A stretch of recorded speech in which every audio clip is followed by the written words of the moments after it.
Everyone welcome to my channel cook with Pranati. चलतु आज बनैबा बहुत ही टेस्टी और मजेदार सोया चंक्स और आलूर गोटे मसालेदार करी। आपण मैंने जदि यही भाव में सोया चंक्स को बनइबे यह आगे माछ मांस भी फिका लगे। तेबे चलतु रेसिपी स्टार्ट करिबा। तो यही सोया चंक्स करी मुझे गोटे बॉल सोया चंक्स नहीं। इबे आमे कौन करबा ना ये सोया चंक्स को सोक करने रखीदबा। तो ये मुझे गोटे ससपेन रे सोया चंक्स को देदेली। ताधे गोटे रु 1.5 ग्लास पाखापाखि पानी देकी ताकू आमे गैस उपर रखीदबा फुटापी।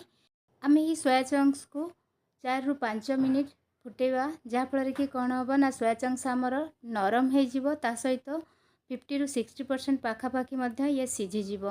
एबे आमे ही करी मसला बनैबा। तो ये मु पियाज रसुण अदार चोपा को भल भाव में छड़े क्लीन करी नौची।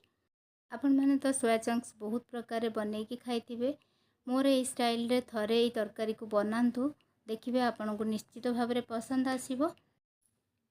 इठी मु पियाज रसुण अदार चोपा को छड़े नहीं।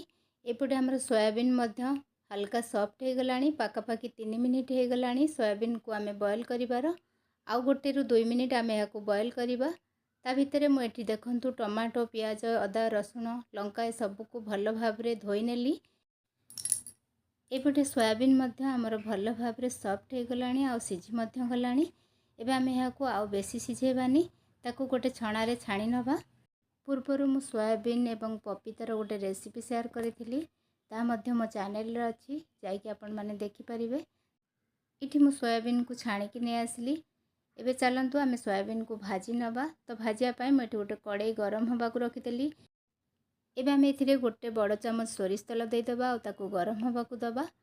ये देखंतु सोरिष तेल आमर गरम हो गलानी। एबे कौन करिबा ना जो सोया चंक्स को आमे छाणीकी रखिले ताकू भल भाव में हाथ रे चिपुड़ीकी तेल रे देदेबा। एठी मु सबुतक सोया चंक्स को भल भाव में चिपुड़ीकी तेल रे देदेली। एबे आमे याकू हल्का टिके लुण और हळदी देकी भल भाव में गोल्डन कलर आसिया पर्यंत भाजी नबा।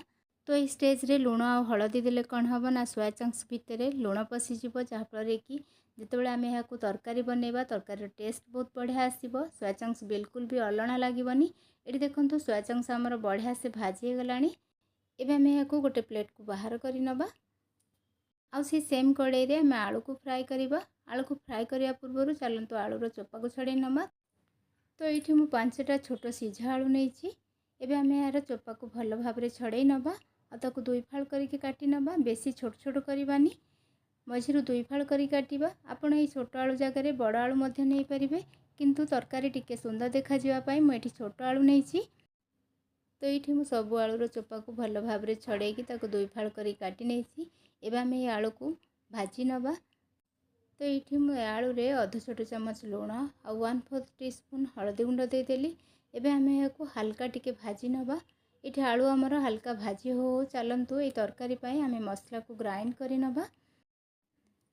आपण चाहिले ये सीझा आलू जगार कंचा आलू मध्य फ्राए करिकी सब्जी बनई पारिबे। किंतु एही भली भाव रे सीझा आलू आ सोया चंक्स रो करी थरे बनई खांतु देखिबे आपण को निश्चित भाव में पसंद आसीबो। बहुत टेस्टी बनी थाए सब्जी। ये देखंतु मु गोटे मीडियम साइज रो पियाज रु अधा बहुत छोट छोट करी काट नेली आ अधा को मु रफली चॉप करी नेबी ग्राइंड करिया पई। ता संगे एठी मु 15 रु 20 कुला रसुण नहीं जाइछि आ एठी मु 1 इंच अदा को मध्य छोट छोट करी काटी कि नहीं जाउछि। ता संगे मु एठी 2टा कंचा लंका लेइछि। एठी लंका टिके पाची जाइथिला। एबे हम गोटे ग्राइंडिंग जार नहीं जिबा सेतिरे रसुण पियाज अदा और कंचा लंका को देकी दरदर बटा करी कि नहीं आसीबा।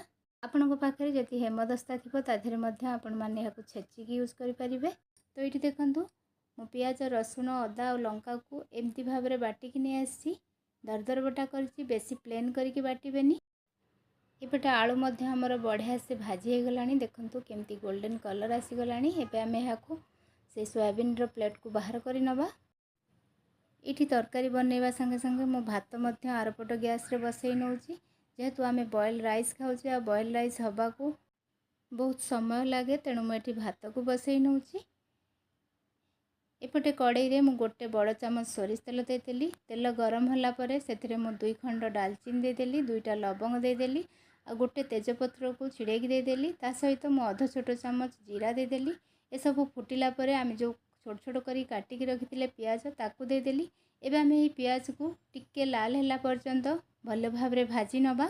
इठी पियाज हमर भाजी हो चलंतु आमे जो टमाटो को धोईकी रखिले ताको भल से छोट छोट करी काटी नबा। तो ये मु टमाटो को ग्राइंड करिनी कहीं ना आम ये कटा टमाटो यूज करवा। कटा टमाटो यूज करिकी तरकारी बनइले तार टेस्ट अलग आसी थाए। एपटे देखंतु पियाज हमर भल से भाजी हो गलानी, पियाज रो कलर चेंज हो गलानी। एबे हमें एई स्टेज रे जो बाटिकी रखिथिले पियाज अदा रसुण और कंचा लंकार पेस्ट ताकू दे देबा और ताकू 2 ରୁ 3 मिनिट भल भाबरे पियाज सहित भाजी नबा जेमतिका अदा और रसुण रो कंचा स्मेल चली जिवो। इठी अदा और रसुण आमर भल से भाजी हो गलानी। एबे हम सेतिरे काटिकी रखिथिबा टमाटो दे देबा। ता संगे एठी गुटे छोट चमच लुण दे देबा। एठी मु तरकारी पई एका बेले के लुण दे दोउची आ ता संगे रे मु एठी दे देली आधा छोट चमच हळदी गुंड, आधा छोट चमच काश्मीरी रेड चिली पाउडर, आधा छोट चमच जीरा पाउडर और आधा छोट चमच एवरेस्ट चिकन मसला। और ये सबू को आमे भल भाबरे मिक्स करिकी 5 ରୁ 7 minute low to medium flame रे घोड़े घोड़े की भल भाबरे कसिबा जेमतिका मसला रू तेल अलगा हे जिवो से पर्यंत आमे याकू भल से कसी नबा। तो ये देखंतु मसला को कसिबार हमको पाखापाखि 6 ରୁ 7 मिनिट हो गलानी। मसला भी हमर बढ़िया से कसी हो गलानी। ये देखंतु मसला रू तेल भी अलगा हो गलानी, मसला रो कलर भी बहुत बढ़िया आसीची। एबे आमे ए स्टेज रे हमर जो सोया चंक्स और आलू को फ्राई करके रखथिले ताकू दे दबा और यहा को मध्य मसला सहित भल भाबरे मिक्स करके आउ 2 मिनिट खोला रे कसी नबा। मसला को आमे जेते भल भाबरे कसिबा तरकारी रो टेस्ट सेते बढ़िया आसीबो।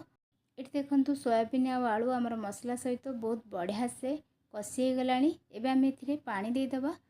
तो ये मु गरम पानी दउची, तो पाखापाखि 1.5 ग्लास हम मु पानी दे देली। एबे आमे याकू भल भाबरे मिक्स करी नबा और मीडियम फ्लेम रे याकू आउ 3 ରୁ 4 मिनिट सिझिबा को दबा। तरकारी हमर एठी सिझु सिझु चलंतु आमे लंच पई सलाड काटी नबा। आपण माने जे कोनोसी भी तरकारी बनाउचंती जदि सेतिरे ठंडा पानी जगह रे गरम पानी दउचंती ताले कोन हबो ना तरकारी रो टेस्ट तो बढ़िया आसीबो, ता सहित कोन हबो ना तरकारी हमर बहुत कम समय रे बनिकी रेडी हेजिबो। तो ये देखंतु मु सबुतक सलाड को काटी नेछि। एबे आमे याकू गोटे बाउल को ट्रांसफर करि नबा। एठी जेहेतु मु दही सलाड बनाउची तेनु एबे आमे सलाड रे दही देई दबा। ता सहित मु एठी 2 पिंच पाखापाखि ब्लैक पेपर दे दोची और एठी आधा छोट चमच लुण गोटे साइड को दोची। जेतेबेले आमे याकू खाइबा सेतेबेले आमे लुण को सलाड सहित मिक्स करिबा। आगुर जदि आमे याकू मिक्स करि नबा ताले कोन हबो सलाड रे पानी फाटी जिवो। एठी तरकारी हमर हेई आसिलानी। एथिरे मु होममेड गरम मसला रू 1/4 टीस्पून दे देली। ता सहित एठी गोटे चमच कस्तूरी मेथी को ड्राई रोस्ट करिकी ताकू हाथ रे क्रश करिकी दे देली।